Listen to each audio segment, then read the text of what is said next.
नमस्कार, मैं हूं आपके साथ कनुप्रिया सत्तन और आप देख रहे हैं अमर उजाला। देश में लोकसभा चुनाव जो है वो जारी है। मध्य प्रदेश में चौथे चरण के साथ लोकसभा चुनाव का जो मतदान है वो समाप्त हो चुका है।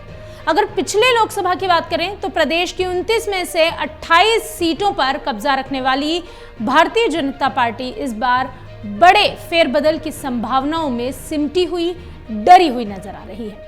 मालवा निमाड़ से मिलने वाली मुश्किलों के बीच ग्वालियर चंबल से भी नुकसान के बादल मंडरा रहे हैं, ऐसा राजनीतिक पंडितों का मानना है। 4 जून को आने वाले नतीजों पर सबकी नजर लगी हुई है और कयासबाजी का जो दौर है वो जारी है। सियासी समीक्षकों का आकलन भाजपा के एक तरफा जीत के विपरीत जा रहा है। हालांकि बीजेपी 29 की 29 सीटें जीतने का दावा करती है, लेकिन इनका आकलन कहता है कि मध्य प्रदेश में 5 सीटों पर बड़े उलटफेर हो सकते हैं। यानी ऐसी संभावना है कि इन सीटों पर कांग्रेस जो है वो जीत जाए। इनके मतानुसार छिंदवाड़ा, राजगढ़, मुरैना में कांटे की टक्कर मानी जा रही है।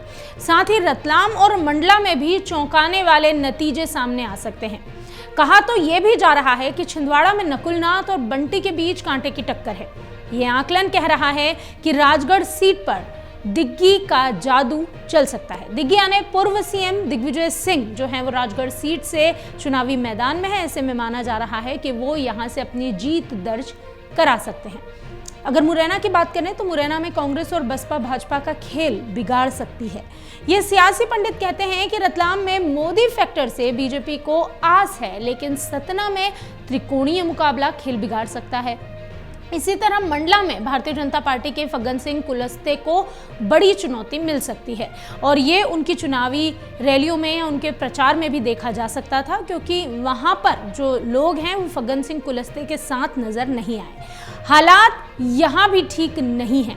चुनावी समीक्षकों का मानना है कि ग्वालियर, चंबल और मालवा, विंध्य में बीजेपी को कड़ी चुनौती मिल सकती है। यानी कि सिर्फ चंबल क्षेत्र ही नहीं, ग्वालियर क्षेत्र ही नहीं, मालवा और विंध्य में बीजेपी को इस बार चुनौती नजर आ रही है। इनका कहना है कि ग्वालियर चंबल में बीजेपी उम्मीदवारों के लिए कार्यकर्ताओं में नाराजगी है।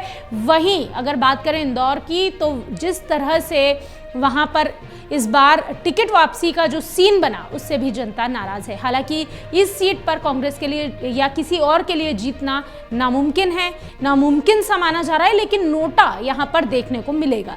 मुरैना में विधानसभा चुनाव हारे हुए भरत सिंह कुशवाहा को लोकसभा उम्मीदवार बनाया गया। इस तरह विंध्य में प्रत्याशियों को लेकर स्थानीय कार्यकर्ताओं की नाराजगी साफ नजर आई। सीधी से राजेश मिश्रा और रीवा से जनार्दन मिश्रा भारतीय जनता पार्टी के उम्मीदवार थे। यहां लोकसभा चुनाव में भारतीय जनता पार्टी कांग्रेस के बीच कड़ी टक्कर मानी जा रही है। इधर मालवांचल में धार, रतलाम, खरगोन में कड़ा मुकाबला देखा गया।